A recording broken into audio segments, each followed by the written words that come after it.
In protecting yourself, especially against multiple attackers, you gotta have tools on you to even the odds.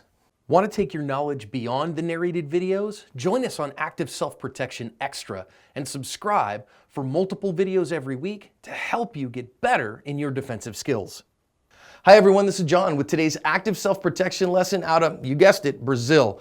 Today we're going to see a carjacking that goes terribly for some carjackers, one of whom at least ends up taking the room temperature challenge. And we're going to learn important lessons here about keeping your tools on you and ready to go, about awareness in providing against an attack, and about dealing with multiple attackers as a firearms carrier. So our protagonist is getting in his car here, and as he does, this whole car full of guys piles out to get him. But they didn't realize that he was armed, and so he's after them and back at them, and he gets at least 3 of them here. You can barely see the 4th guy boogieing out about the center of the screen right now. And now he's got to figure out what he's going to do here. He has 3 guys down. He has hit no fewer than 3 of them, and of course the car is bugged out. That 4th bad guy has bugged out, so we know there were at least 5 of them, and now he's got to figure out, like, what am I going to do? You can see one of them across the street at the light crawling off into the wild blue yonder, and the other 2 sitting here in the road in front of him. Now he's going to come up to the one. My guess is to secure that guy's weapon, take it away from him, kick it out of the way or something like that, and then figure out how to live between the 2 of them. All right, that's as much as we got.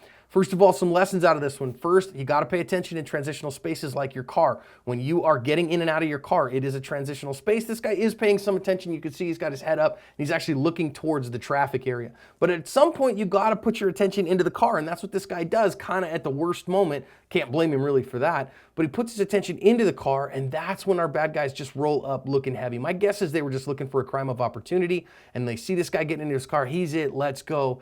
But these are how fast these kind of attacks happen. And there's at least 5 of them because 4 get out of the car and they have the driver, and they're going to stack up on this guy, but he's prepared for them, which is a great lesson in making sure that you have your force multiplier, you got your firearm on you and on your person at all times, because when he starts taking shots at these guys, you got to have your gun ready to do so. Now thinking about where he's firing, he's sitting in his driver's seat, having to fire over his shoulder. And now watch how they're moving left to right, and he hits 3 of them, 1, 2, 3, and you can see them all go down in rapid succession as we slowed it down here.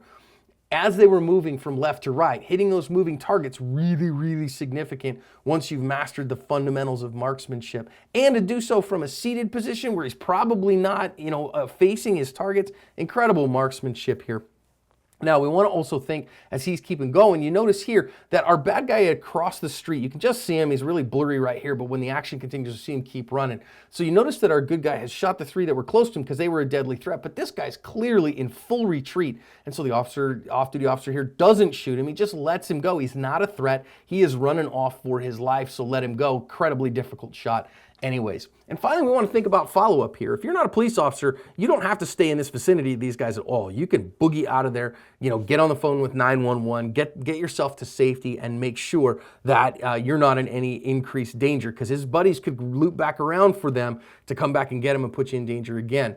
But if you do have to stay in the vicinity of somebody, this is all right. If you have to stay in their vicinity, getting their tools away from them so that they don't continue to present a threat to you is really good. This guy did a fantastic job. He was aware of his surroundings, had his tools on him, had incredible marksmanship, had to kind of really think through the follow-up actions, but did a very good job of covering his asp.